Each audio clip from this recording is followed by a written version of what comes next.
when do you start doing MV2 edits? What was your goal with it? And is that still the goal that you have with it now as a freelancer? I actually started it right before college, surprisingly. So I started in high school. My first customer was my basketball team and my high school coach, because they wanted me to make the team poster. I just did like little things here and there, probably not making anything.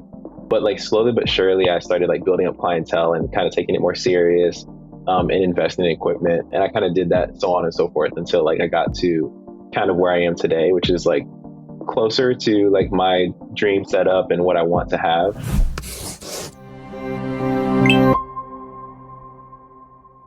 Hi, and welcome back to another episode of Maia Moments. I'm your host, Maya, and I'm here with a lovely friend of mine who has actually been on Maia Moments before.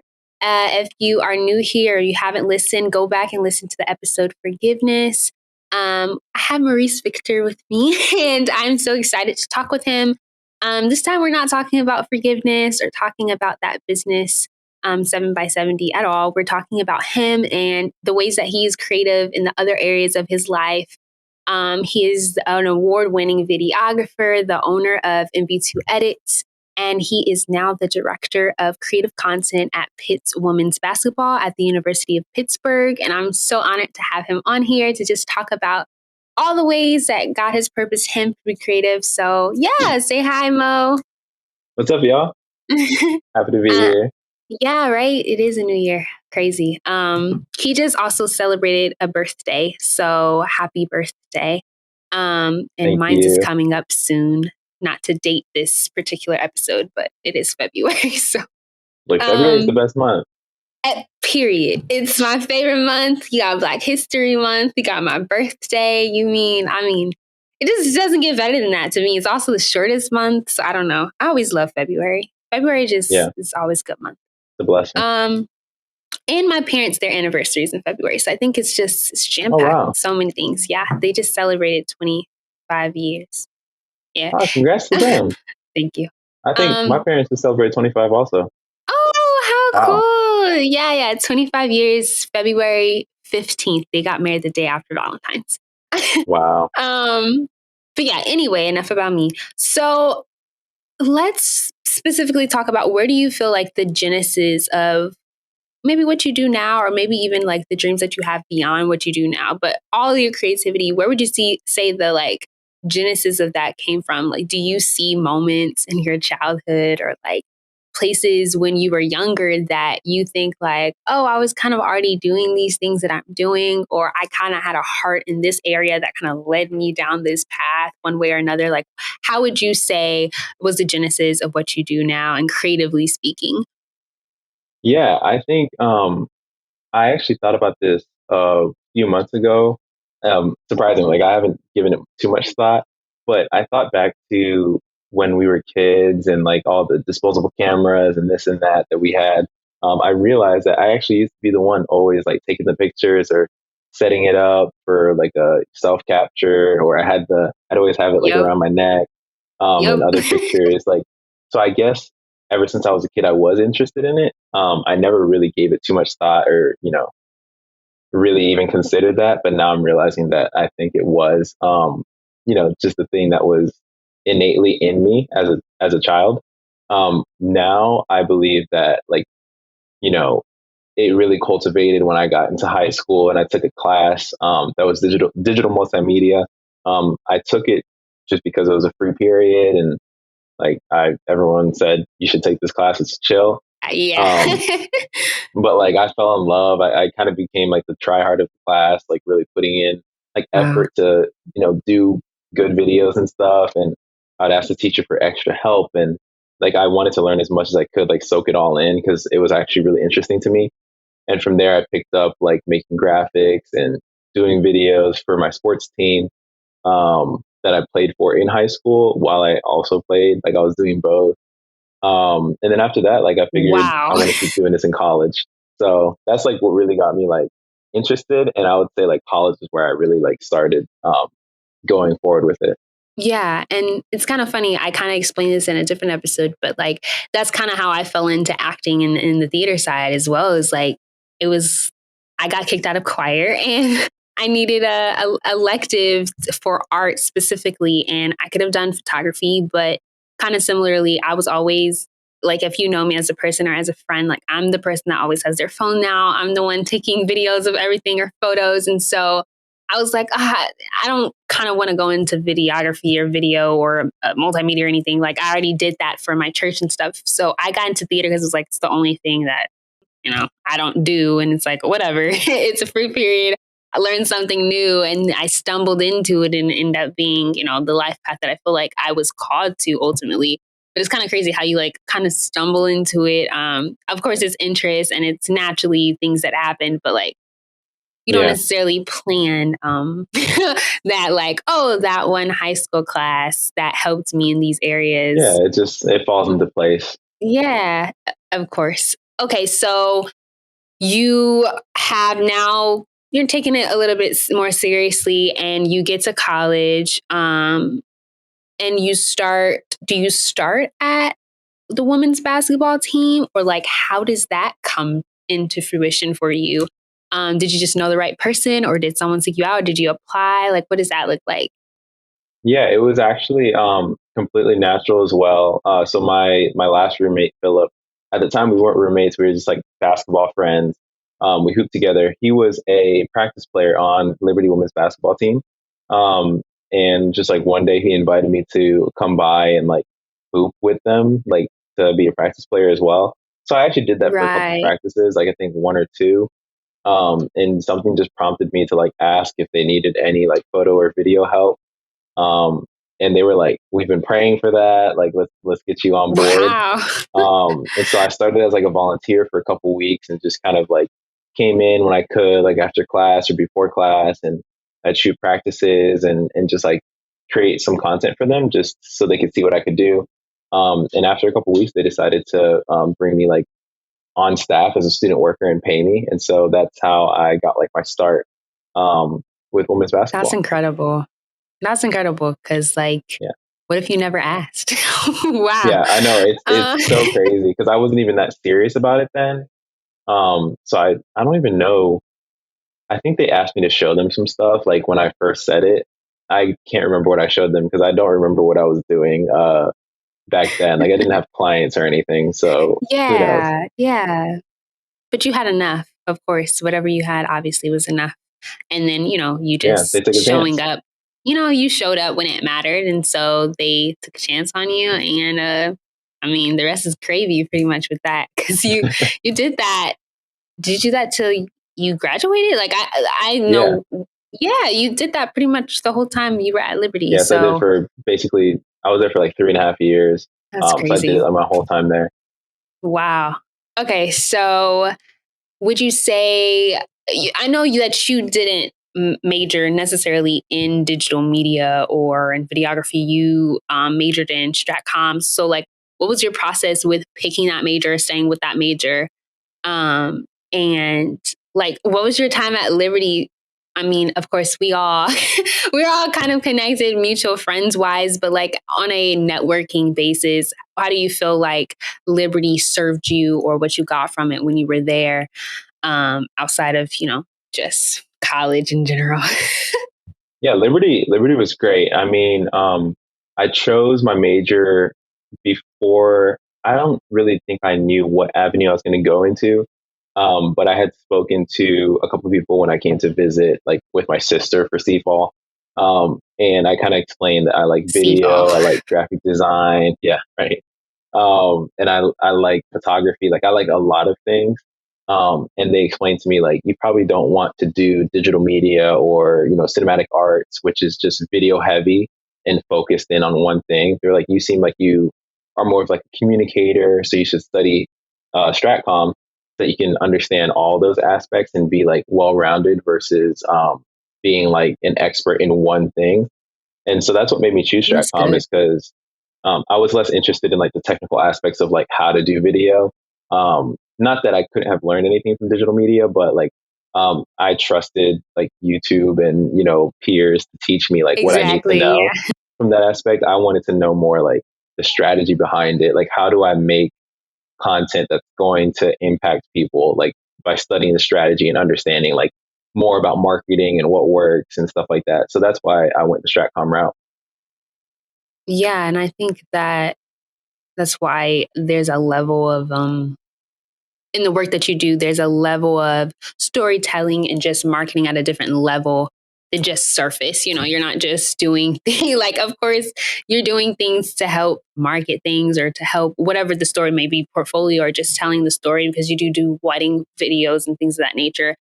But I think it just goes is the underlying of like being impactful with whatever the purpose is for the films. I mean, you do video photos too. So, I mean, I feel like just in terms of like who your brand has been from MV2 edits wise, you've done a really incredible job with like having the storytelling aspect. And so big ups to Stratcom and for you just I appreciate it. Yeah, that's a great compliment. That's the goal, is yeah. to just tell stories. So Yeah. I mean, I can relate to that. That's why I even wanted to do acting in the first place. I felt like storytelling is just kind of what I'm good at.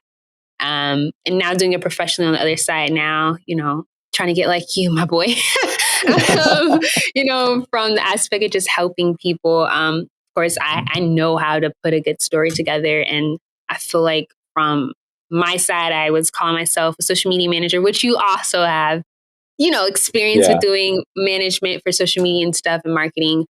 A lot of people don't understand that there's like a science to it. There's a strategy behind it. It's not just, it is and it isn't. It's calculated shooting things at a wall, seeing what happens, and then yeah, analyzing the data to like figure get out what better works. and better. Yeah, but it's not just like, okay, I'm gonna willy nilly just natively post, I don't know, 2 times a week spontaneously and be able to get the Yeah, data that's from what that. I feel like. That's what a lot of people think it is, but it's like, it's deeper than that. There is Very strategy deep. behind what every brand does, whether it looks like they're just doing paid marketing or if it looks like, wow, Right. this brand is authentic. It's like, there is authenticity to it, but there's also strategy behind it. Yeah, always, always. And it's strategy because you have to have some type of science behind it to be able to analyze data. And that's just is what it is. And you can only measure your success will only be measured if there's,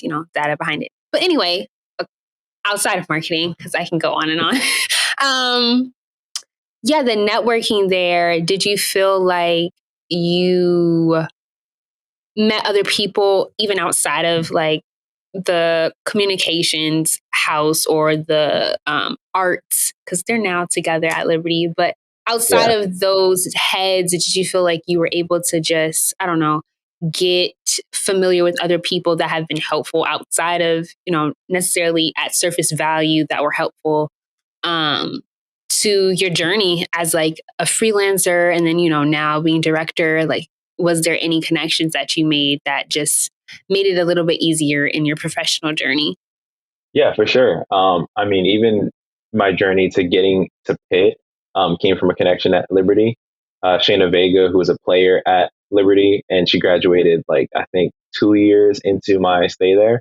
I helped her learn some. I just helped teach her a little bit about Photoshop, a little bit about Premiere Pro before she left and went into the workforce.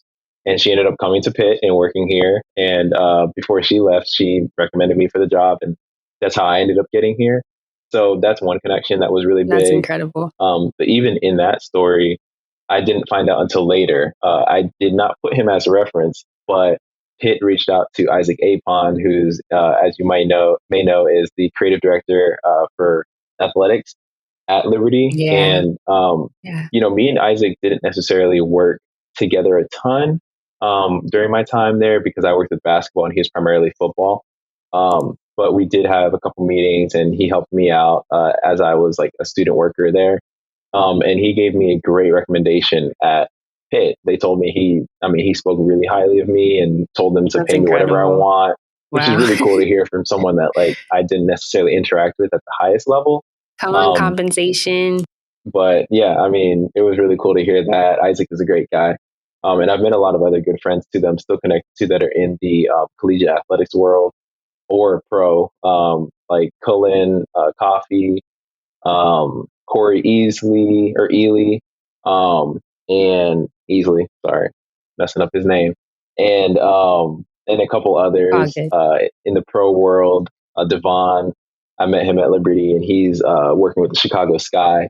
So I've met a lot of people that are in this world, and countless others. I mean, I just was talking to, a potential employer, and they brought up Isaac and a couple other guys that I know that they Wow. just happen to know also through the sports world. So Liberty like has a great creative atmosphere, and I I've met a lot of good agree. people there.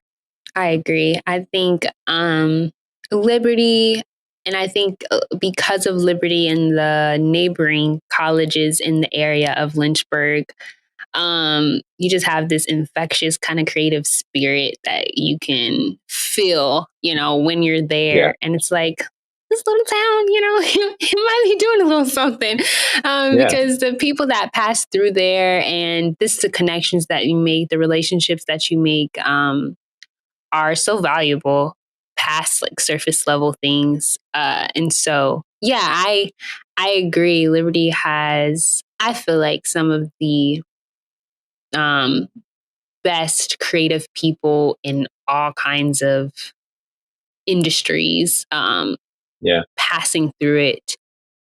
So shout out to my alma mater on that. I'll give them that. uh, okay, so you've gone through high school, you're now doing it more professionally as a student worker. When do you start doing MV2 edits, and like how do you like, make the decision to go ahead and start that? And then what was I guess your goal with it, and is that still the goal that you have with it now as a freelancer through it? Yeah, so I actually started it right before college, surprisingly. So I started in high school, right, I think before graduating or after graduating. I had just done, like, technically my first customer was my basketball team and my high school coach, because they wanted me to make the team poster. And, I was just going to make it, but he was like, no, like, we got to pay you for your work. And he was kind of like giving me the whole talk Period. about, like, like how it's work and you got to charge and whatnot. And that's what kind of got me thinking, like, maybe I should start something. So at the time, it wasn't really like a business yet. It was just kind of like a name. And I just did like little things here and there, probably not making anything. But like slowly but surely, I started like building up clientele and kind of taking it more serious, and investing in equipment. Like I originally got cameras from like my mom, like they bought me a camera, which was super, super nice. But like pretty Right. soon I like got another camera, like traded that one in. And I kind of did that so on and so forth until like I got to kind of where I am today, which is like closer to like my dream setup and what I want to have. And I think like my ultimate goal starting it was just like, I want to like create and tell stories at the like best of my abilities, and kind of stay diversified. Like I think that's a big part of like my like mission. Like my overall mission currently with MV2 is to like it's to meet people's needs, meet their media needs.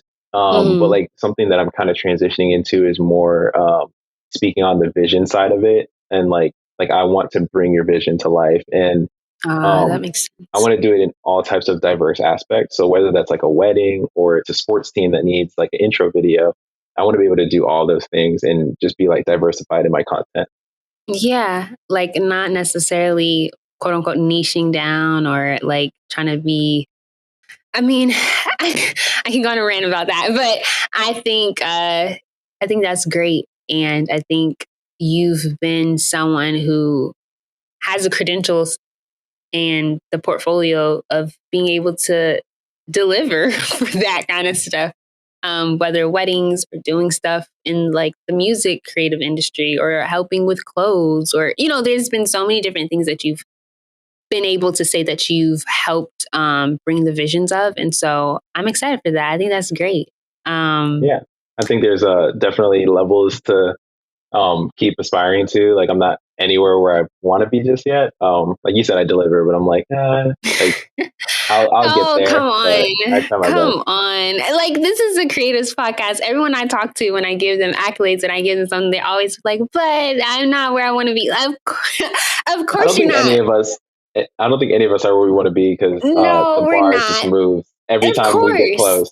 Yeah. But this is the thing. I mean, for other people who watch our journeys, I'm sure you hear it just as much as I hear it, or anyone I talk to who are creative. Like, people are inspired by the journey. They're inspired by what you do because you demand quality out of yourself, and because your standard of quality is it's a lot higher than other people's. Usually, what you feel is like, oh, rinky-dink, or what I'm doing is not where I want to go. It's still so much not better, but just so much less attainable for a lot of people, they feel. And so, like, that's the Yeah, whole that's reason I'm true. even doing this podcast, because people don't understand, like, a lot of us are winging it. Like, yes, we have success and Yeah, we're doing it, but like, you've either come to a place that you're like, yes, I can fall flat on my face and look crazy right now for doing this, but I'm going to try. And like, if I fail, I'm going to just learn from it and move forward. A lot of people just don't even, they're so caught up in failing, like they just don't even try. And so yeah. I think that's such a big hopefully, thing you said is like we're all winging it. Like I know that's like something that I think has been the weirdest, I guess, realization is like as I like kept on like going through this journey, like you're always looking at certain people as like inspirational and stuff, and you're like, yeah, what makes them like, what they are? Like I wonder what the secret sauce is. And you get all those, I don't know if you get these like creative emails that are like my course on this or my course yeah, on that, like the yeah, 5 secrets to success in the creative industry. And yeah. like those, like I never really got into those because at the end of the day, like now I realize everyone's just really winging it and Were some people we? just look better than others at it. Like I Yeah. could, if I right now decided I wanted to start a course and I just made some steps, people would be like, oh, he has it together. But really I'm winging Maurice, it and I'm just telling you what I think works. you could make a course right now and make bank. Like, you have more credentials than some people that are making courses. I get like chills now because I'm not trying to like talk down on other people's business ventures and stuff. I feel like there's a lot of people who have just got on YouTube. They didn't even have experience in certain things. They just learned things on YouTube, and then now they have built a business around what they learned with no experience, and they're making money. Like, I can't be Yeah. mad at them for making money, but they are. So people who actually have the experience and the time and the trial and error in it, like, of course you're winging it just as much as they are, quote unquote, but like, you have the experience behind you, which kind of puts you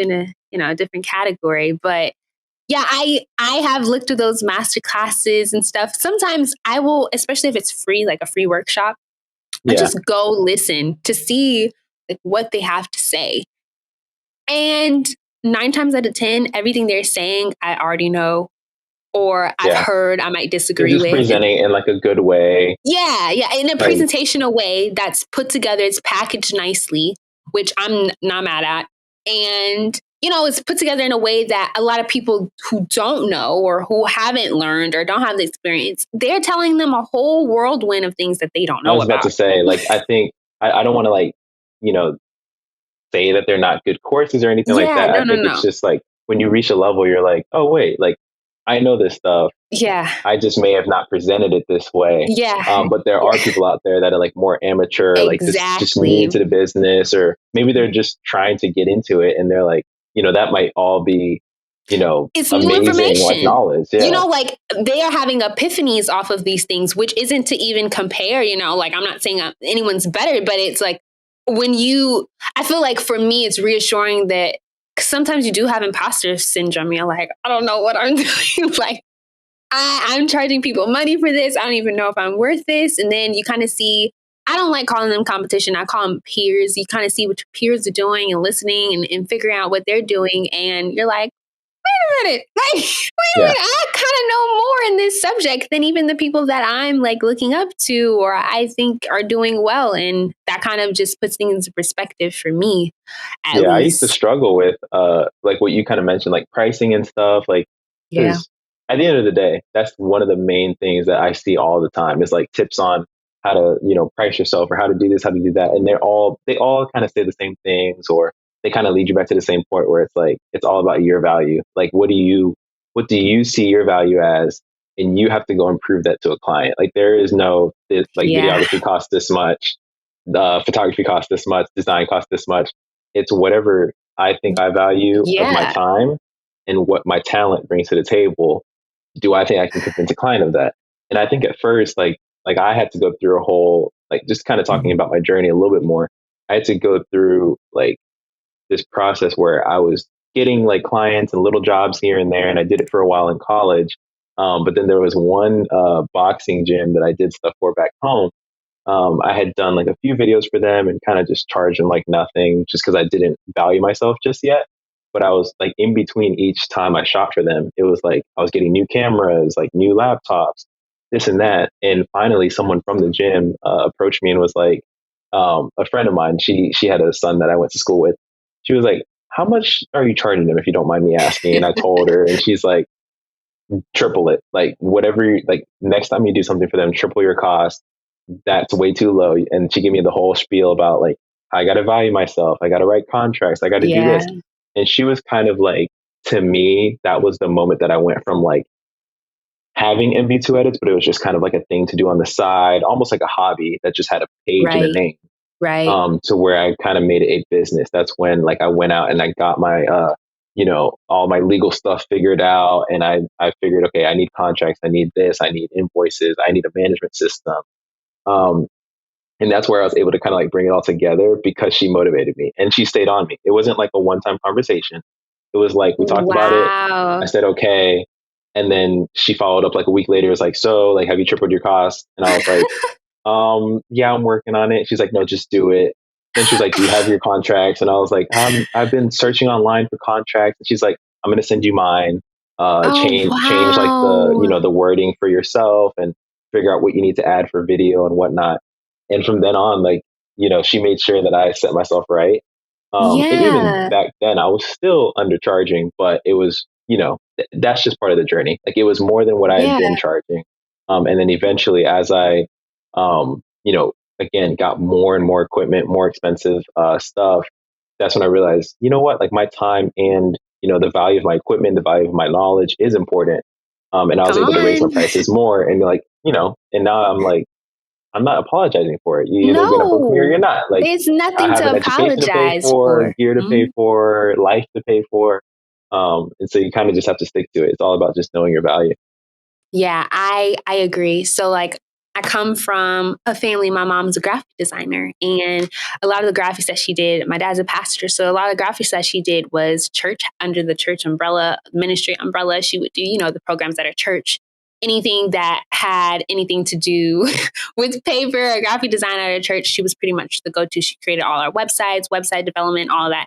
Now, mind you, she got her graphic design. I think she got an associate's in it. She got this like when I was like a year old. So we're talking about 20 something years ago when she got it. So at that time, it's not in demand as much her degree is now. And I tell her all the time, she would do all of these programs like funerals. It became like her bread and butter. Like people wanted her to do graphic design for funerals. And it's not necessarily too crazy, but she did something that was signature with all her programs and it just was beautiful. And still to this day, she still does funeral Oh, wow. programs because people just love she does some like different things with color grade paper. I have a lot of background with it because who do you think was helping her with all this stuff? Me. I have endless paper cuts from folding and I know the different grades of paper and how to do it and all together. But I remember growing up and because she was a pastor's wife, she didn't want people to think that she was money hungry or anything, but people would pay her like she would say, pay me $50 for 400 programs. Now, mind you, she's not only designing the programs, she's also She's cutting and printing folding. them, she's cutting and folding, she's doing the whole thing, and she'll ask them for $50. For me now, I'm like, are you crazy? Like, are you There's out not of much I your would do for that. your mind? Like you barely getting gas and you've done all this work, but that was her heart. That's how she helped people.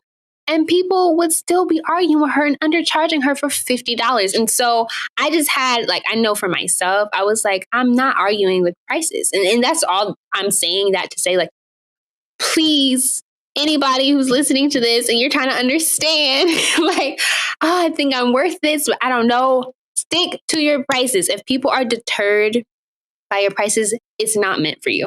And I don't mean to say that to be like condescending, but like even Case in point, I reached out to Maurice about something. I said, "What were your prices, Maurice?" He told me his prices said out of my budget. I did not try to negotiate with him. I did not try to like belittle him. I'm not gonna go on Twitter. I see a lot of people get on Twitter, Instagram. This price is charged.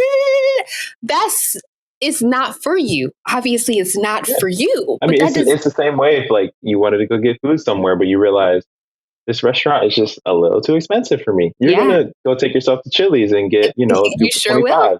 I And can't so afford it's the that. same thing. There will be like there's instances where I used to feel bad though. I used to feel bad if someone reached out and I gave my prices and they were like, "Oh, like we can't afford it," and immediately I'd start cutting it down and trying to make it work until like I'm barely getting gas and Yeah. I'm basically working for free. And I No. realized like no, like it's the biggest thing to me. If there's any like advice that I could give any creative starting out, or even if you've been doing it but you struggle with this, learn to say no. Like learn it's okay. Like it's okay for someone to reach out and be like, "Hey, can I book you for this?" You tell them the price and like, "Hey, can you do it for less?" No. No, that's my cost. Because you would never show up to a restaurant and be like, "Can you do it for less?" Or if a doctor is performing surgery on you and they said, "Hey, this is the cost after insurance," you're not going to be like, "Can you like take the surgery back?" or like, "Can you charge me less?" No, you're going to just figure out how to get on a payment plan or get Yep. some help from somebody, start a Yep. GoFundMe to afford that cost. Now, again, those are emergency situations. So that's why you go to that length. Yeah. But this isn't. If you really need a videographer and you can't afford someone's price, or you need a graphic designer or a social media manager, it's a large field. So you'll be able to find somebody within your price point. But You that's where you'll should be able realize the to. value. Yeah. You'll Yeah. realize like, okay, if I only have $50 for this video, I see what $50 gets me. So now you realize maybe I just need to Yeah. work my money up a little bit more before I Yeah. like get what I want. Or And maybe the know that $50 works for you. You I never know. think in a lot of phases, especially when you're doing like creative content for marketing and stuff, you're working with a business to business. You know, you're not working with necessarily a consumer or like a regular client, just an everyday person. And so when you're working to those too, you're like, you want all of these qualifications for how much? And Yeah. that could be a whole different podcast episode, but it's just like unrealistic. And so I just think people, if I can tell you anything as someone that is in a creative lane and you're trying to understand pricing for yourself, my best advice is off the top of your head, not even like trying to get direct numbers, but try to understand how much money you have put in, not necessarily like even with the big expenses. Like I have a laptop that costs $1,500. I use a camera that costs this. Add those up, but think about the time you have spent in training behind the scenes. Yes, YouTube and workshops and all the classes. Think of the countless hours and then times that per whatever your rate you think you're supposed to do for an hour. And then try to figure out on top of that, add your equipment and say, this is all the money that I've invested to know that I'm even valuable or attractive to somebody. How much more should they be paying me?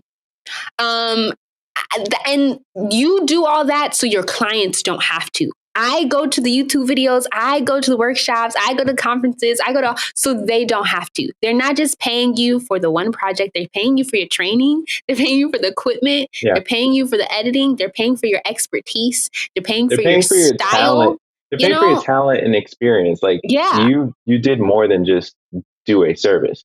Like if I just came to clean your house, not to knock any other like Industry, yeah. role in or industry, but if I just came and you asked me to vacuum or mow your lawn, right? Like that is a single talent. Like I just need to know how to do that Do the action, mechanics of right? it, So yeah. you're paying me for that action.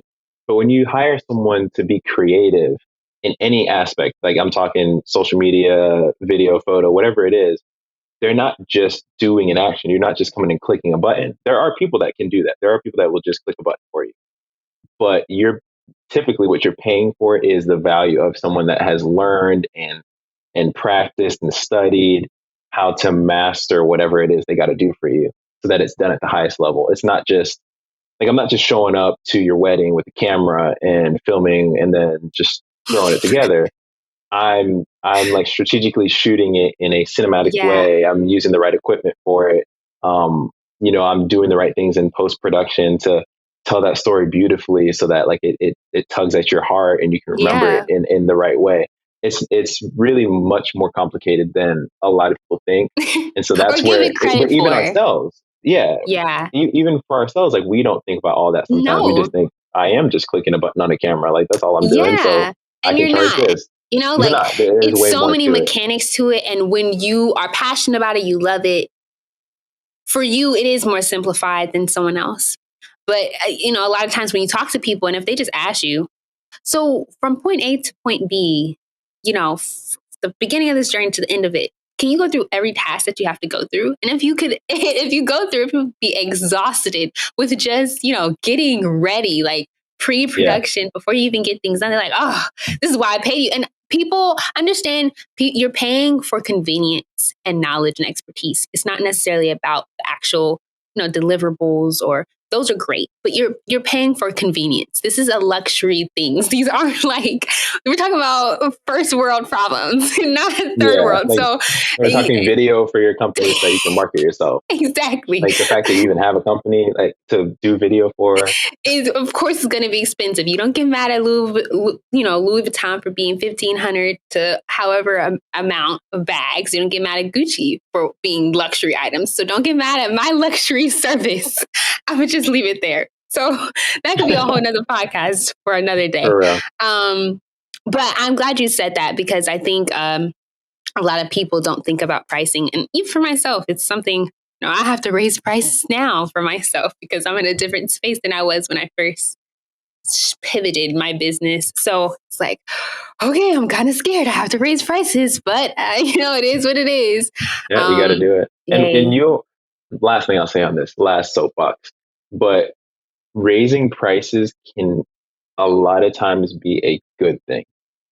Like I didn't fully realize this. I had somebody, I can't remember who it was, tell me this. Um, but it was a different lady, like just in a different time, was just like, no, like raising prices is good because you will actually scare away the type of clientele that isn't actually going to grow your business. Yeah. And it's kind of like a weird subject because I'm naturally like a helping person. Like I want to help everybody and Everyone. help them succeed. But at the Yeah. same time, like everybody wants to pull off of your like expertise and kind of get free help or cheap help. And it's important to raise your prices so that you can grow, because a lot of times staying at the price point that you're at will keep you with the clientele that you're at. So if you're Yeah. working with very small businesses, or like if it's just a single person, like a single employee business or whatever it is, not saying that those can't pay you, but a lot of times those are the ones that are starting out or whatever. Yeah. You will, if you don't raise your prices, you'll stay with those businesses all the time. Yeah. And sure, if you go Exactly. out and get every single one of those little businesses, you might actually make a living. But most of the time, you can't make a living off of just that type of business. And it's You have exhausting. to yeah, it's exhausting. You have to elevate yourself to the point where you're getting the clientele that matches your value. Yeah. And a lot of times, raising those prices cuts off the lower level, clients that you don't necessarily need, and allows you to grow as a business and Yeah. what's the word? Scale yourself up. Scale. Yeah. I think I'll be doing this forever. What I am doing, I think I want to sell my business at some point to someone who's, or at least have a seat at the table, maybe, but not necessarily be in the day-to-day actions, operations of it. So when I'm thinking of scaling, it really does come into play. And I think that's some incredible words of wisdom, just, in general, like, don't be scared about growth. Growth is beautiful and it's uncomfortable and it's weird. And especially if you do have a heart for people, like Mo said, or like even me, like I really do enjoy like helping people. It was really hard for me to even fathom that I could monetize social media. So it was like, oh, wait, people pay people for this. Like I've just been doing this, but the social media industry is, it's just vast, like billions of dollars there. And I get Very my little, powerful. very powerful, I get my little crumb, from the table. But the industry is just vast. And so I would be shortcutting myself and my value of who I am if I didn't start to, start charging for who I am. I wish I could help every single person. And, at the heart of my business, I do take on at least one client that's either ministry based or someone that needs help with social media that cannot afford it. I take that on right now, and I'm okay with That's doing awesome. that. I think I want to keep that and implement that as being a heart of just what it is, because that's how I started. And that's how I got the love of social media. But in the grand scheme of things, you can't live off of generosity and thank yous. Yeah. So, hey. And at the end of the day, like, what are, like, in your perspective, like, what are people even wanting to pay you for? Like, I personally, like, let's say if I didn't have MV2 edits and I just had social media just to have fun, I wouldn't pay you. Like, I wouldn't hire you to run my social unless I wanted to make money off of my social media. And so I'd hire you to help me make money. So if I'm Of hiring you to help me make course. money, wouldn't it make sense to pay? You see what I'm saying? Like, it kind of Yeah. makes sense. Like, you don't hire a CPA just because, like, you want to True. hire a CPA. You hire a CPA because you want them to handle your money well, so that you can either hold more, make more, learn how to, That's true. process more of your money. So That's a good it's an perspective. investment. It's just an investment. It is. It is. Okay. So moving on from our pricing, I really hope you guys are I listening know and that's a taking whole notes. podcast episode That right was a there. whole You're gonna have to podcast chop that one up a good bit. You gotta have to.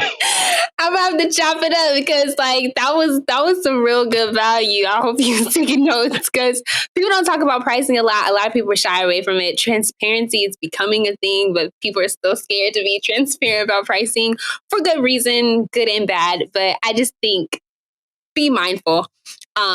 Yeah. Okay, so you are a part of the women's basketball at LU, and you then and you've been doing MV2 edits, and now you're taking it seriously on that side of like, now you're getting your contracts, you're getting your business entity information finalized, things of that nature.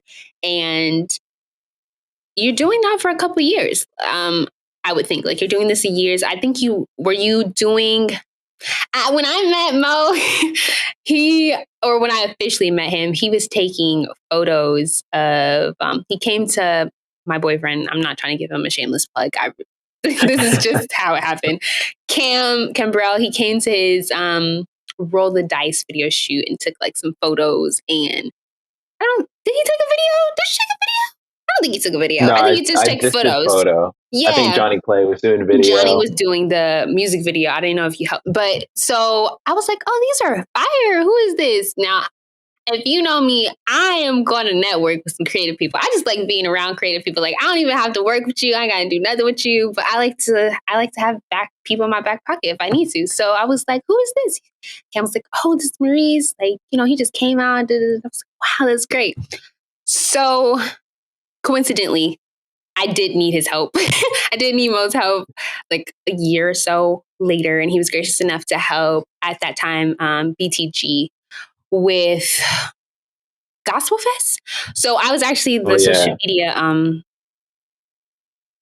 coordinator for BTG. I didn't really care about an official title, but I was over the whole marketing scheme. I'm the one who came up with not just the social media, but like any digital marketing, anything. Like I came up with most of the concepts, or I facilitated helping them.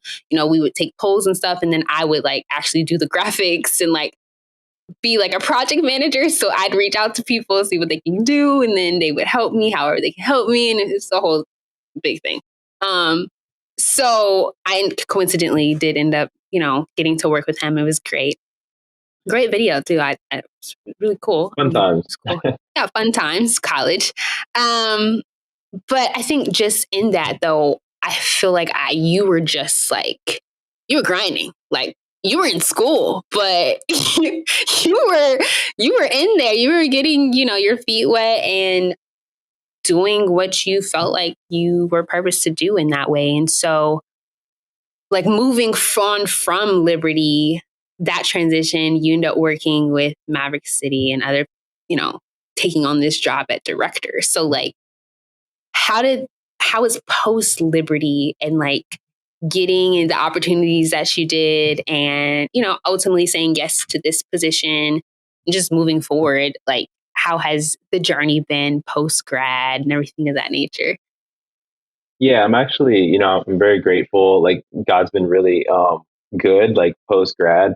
I know a lot of people that, post grad, it was like a, battle to try and find, a place of employment and, what they wanted to do.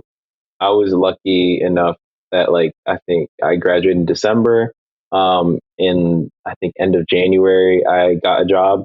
So I literally just freelanced for a little bit, hung out, and then I got this job offer with an agency that managed Maverick City Music shortly after I got on.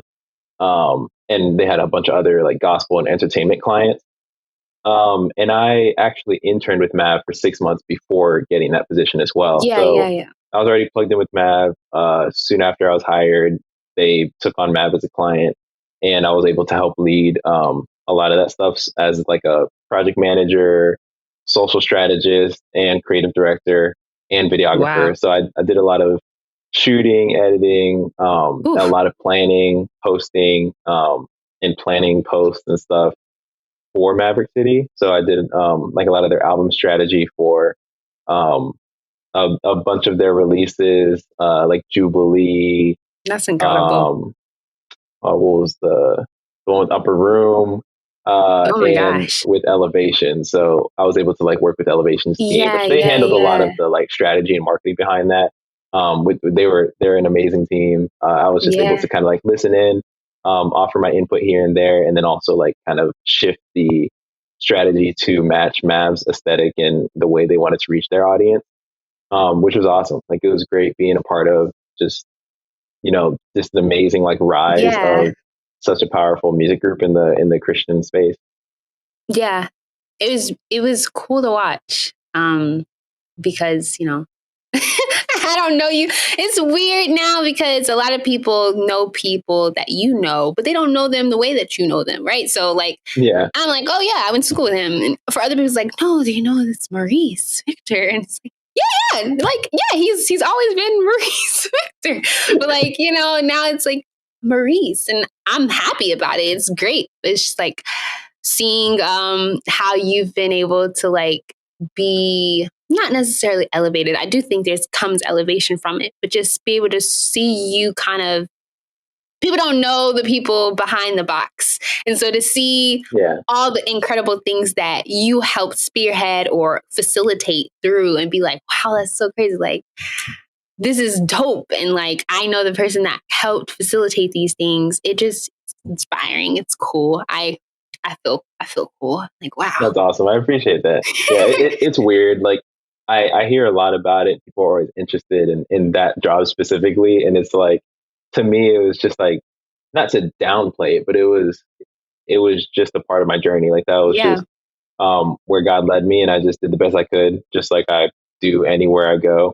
And Yeah. it was a really cool experience though, because it's You gospel worked and you worked with it's a a good lot of group. people during that time though. Not even Mav, but like Yeah, Michelle I still was freelancing as Williams. well. Yeah, Yeah, you were yeah, I freelance. got to do some stuff with Yeah, Michelle like Williams. I was She was like, what awesome. the heck? Like this guy.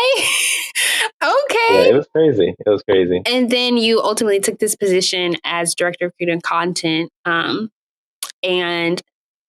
I think for me personally speaking, I think that's when I realized like, oh, like people are starting to give official titles and positions for the type of work that is being done that Yeah, hasn't necessarily been seen as corporate, but like it's becoming something that needs to be corporate because it's not like you have to understand he's the director, but like it's a team that helps bring these things together. And so like, um, I was happy to see like you kind of go into that lane because it was like, that's the title that you deserve. And, you've been able to do directing type of things as what a solopreneur with yeah, MV2 edits. So like I'm sure it's not to downplay all the things that you probably have to do for the program, but like it probably is helpful that you do have a team and like you can have more things happening outside of just yourself and what you bring to the table. yeah, yeah. No, it was cool getting that position. Working with Pitt. Um, it's been cool just getting to like elevate the team and tell their brand story. It's not a huge team that I work with. I actually only have one intern, uh, just because Okay. it's smaller, but I mean, it's still great to have help and Collaboration is always yeah, great. you get Yeah. to collaborate. You also have like athletics to kind of like lend a hand when you really need it. So it has been good, and it's been cool working within a team that's like a little tighter than like an agency per se. Like the agency Yeah. job was virtual. More so only saw other videographers when we were on sets together. But here it's like, you're traveling together constantly. Yeah. We have games together constantly. So you're That's really like incredible. surrounded by the team all the time. And Yeah. so it's definitely a cool thing. And it's been a fun journey. I love that. Okay, so with the theme of like the whole season stuff, like we've kind of talked about like all of the different things that you've been creative with surface wise. I'm sure there's stuff we didn't touch on, but I mean, how do you feel you have been creatively purposed, and like how does your faith tie into your creativity and the way that you go about things, just in general or like specifically, but like how do you feel creatively purposed? I think that's a great question. I love that that's like the topic. Because I believe that like I think all of us are creative. Like I think we were created to create. However it is like that it manifests itself. Like for me, that's within video and doing things like that. For you, it's, interviewing people, telling their story, or helping them with their social media and telling their story that way. There's just so many different avenues that we are able to be creative. And I think it's because like the creator is the ultimate creative person. I mean, like he made all of this and all of us and everything around us. Like Yeah. that's the ultimate level of creativity. And I think that being able to just have an outlet for that, whether it's through this team or freelance project or whatever it is, I just think it's a blessing to have the opportunity to be creative. Like I think I honestly just think that is my purpose. Like I don't think I'll ever stop creating. Um, Even if I got like a different job, let's say I got a 9 to 5 or something, like Yeah. completely something different, I still think I would do video on the side or something. Like Yeah. it feels natural, it feels right. And it's just something like God's gifted me to be able to do well, but I also like, even if I didn't do it well, I just love doing it. It's not Yeah. the love of being good at it. It's just like I like doing it. I love telling stories. So Wow. That's beautiful. I think I think more people connect with that than they give themselves credit for. Just being creative. I always say we are most creative when we are most like our creator when we are creative.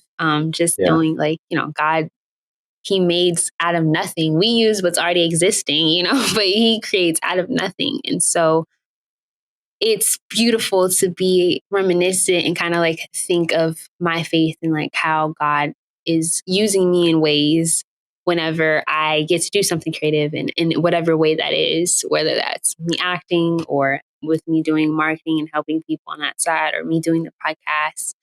Um, it's always like the underlying thing is like I know like God is like calling me to something a little bit bigger than what may be on the surface. So that's great. yeah, no, that's Now, awesome. specifically for your lane, whether that's in social media marketing or project management, or if you're talking about videography, photography, for weddings or for music or whatever the case may be, with your experience in what you have done creatively, what word of advice would you give to somebody that might want to start or has started, but they don't really see the value in it or don't see that other people see the value of it? Like, whatever piece of advice you would be think that would be helpful, what would you just want to say to them?